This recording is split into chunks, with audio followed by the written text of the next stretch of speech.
Well, first, Vic, thank you a ton for being patient with us and being willing to do this. No, This you're welcome.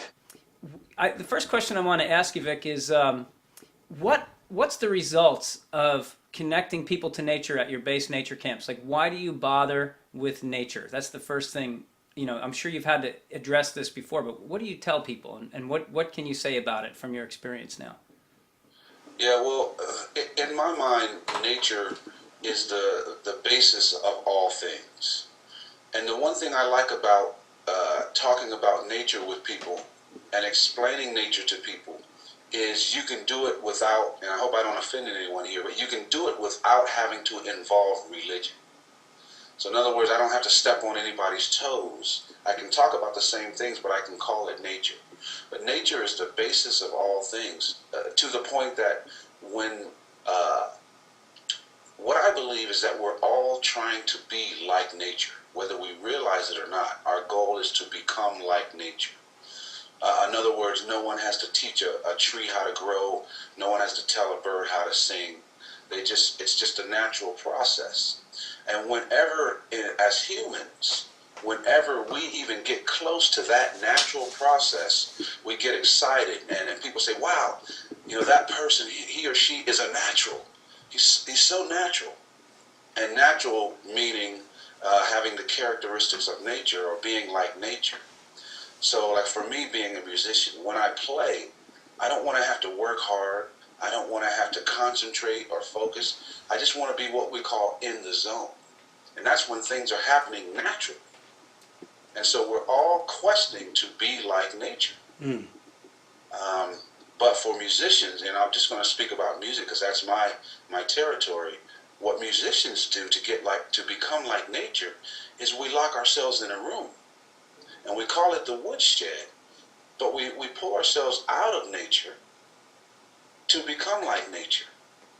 And I believe that if we knew that it was nature we were trying to become, we would understand our need to immerse ourselves in nature.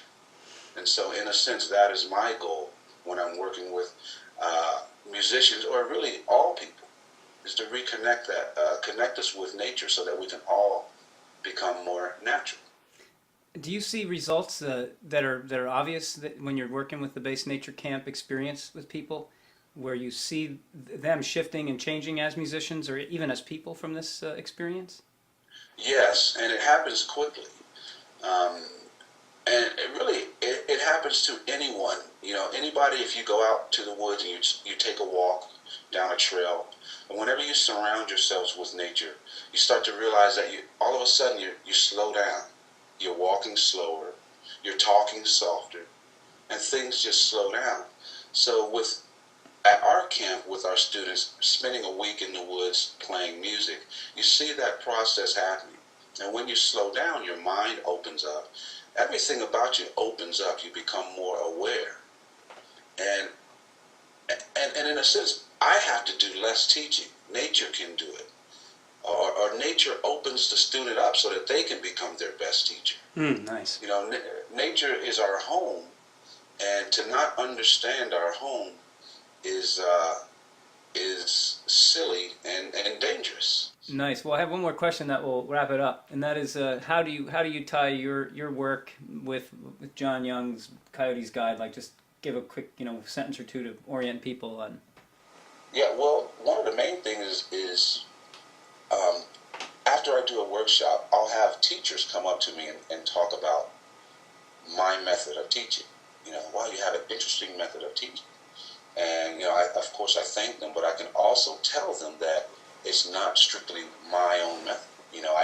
There's a place where I learned how to do this. Of course, my parents and my brothers, but there's an actual guide. There's an actual book you can hold in your hands that will help you become a better teacher.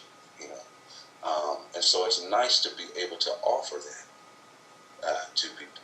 And so that's one of the things that I do, is be able to talk about Coyote's Guide and also talk about other places that they can go, and be mentored in this way. John Young's classes, Tom Brown, and a few other teachers. And so, because most of the time when I'm talking with people one-on-one, there may be a line of people, so I don't get a chance to spend a lot of time with any one person. But having something to offer them as, okay, you like what I'm doing? Here you go. You know, that's a good thing. It's one of the main reasons I'm glad the Coyote's Guide exists. You know, the teaching's always here, but now that it's actually in print, to me, that's beautiful. Right on.